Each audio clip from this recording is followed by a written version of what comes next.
ఏం బ్రో ఎలా చేద్దాం కటింగ్? అలా ఇలా లేదు బ్రో, నా ఫేస్ తగ్గట్టు చేయండి బ్రో. ఓకే బ్రో చేసేద్దాం. సో ఫ్రెండ్స్ చూశారు కదా, అతనికైతే మనం సెట్ చేయాలి ఫేస్ కట్కు. సో అతను రౌండ్ ఫేస్ కాబట్టి మనం నిదానంగా లైన్ దిగేసుకొని 1 పాయింట్ పెట్టేసుకుంటే బాగుంటుంది. 1 పాయింట్ పెట్టడం వల్ల ఏమవుతుందంటే కింది నుంచి స్లోప్ చేసుకుంటే సూపర్గా వస్తుంది వాళ్ళకు. సో కాబట్టి చుట్టూగా 1 పాయింట్ పెట్టేసుకొని నీట్గా నిదానంగా పెట్టేసుకొని నీట్గా చేసేసుకుంటే బాగుంటుంది బ్రో.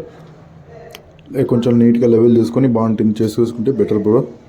సో ఇలా ఇట్లా చుట్టూ నీట్గా నిదానంగా చేసేసుకుంటే బాగుంటుంది బ్రో. ఇలా మరి చేసిన తర్వాత మనం నెక్స్ట్ 3 పాయింట్ క్లిప్ పెట్టేసుకొని ఇలా నీట్గా స్లోప్ చేసుకోవాలి బ్రో. ఇలా స్లోప్ చేసుకోవడం వల్ల ఏమవుతుందంటే ఈ కింది హెయిర్ అంతా నీట్గా స్లోప్గా పైకి వస్తుంది. బాగా నీట్గా బాగా నిదానంగా చేసేసుకుంటే బాగా నీట్గా వస్తుంది. సో రౌండ్ ఫేస్ ఉన్న వాళ్ళకైతే ఇలా ఈ కటింగ్ అయితేనే బాగా సెట్ అవుతుంది బ్రో. ఎవరైనా ట్రై చేయండి బ్రో, ఇలా రౌండ్ ఫేస్ ఉన్న వాళ్ళకైతే బాగుంటుంది.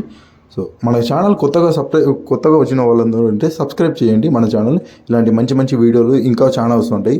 ఫైర్ కటింగ్, స్ట్రైటింగ్, పెడిక్యూర్ ఇలాంటి చాలా ఉన్నాయి మన దగ్గర. ఒకసారి ట్రై చేయండి బ్రో. కంపల్సరీగా రండి, ప్రొద్దుటూరు మాది.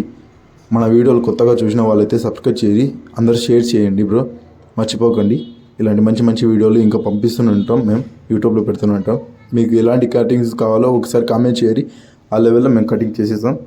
చూసుకోండి బ్రో. ఇలా సైడ్స్కి అంతా నీట్గా లెవెల్ చేసుకొని ట్రిమ్మర్తో ఈ చిగుళ్ళు అన్నీ కట్ చేసుకుంటే బాగా నీట్గా వస్తుంది. సో అన్నకు ఏదో బిజీ కాల్లో ఉన్నట్టు కొంచెం స్పీడ్లో పెట్టలేకపోతున్నా. సో ఫైనల్ అవుట్పుట్ అయితే చూడండి బ్రో.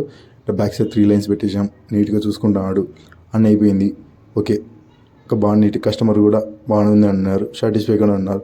సో ఒకసారి అడుగుతాం తనని, బ్రో ఎలా ఉంది బ్రో కటింగ్? ఓకేనా బ్రో?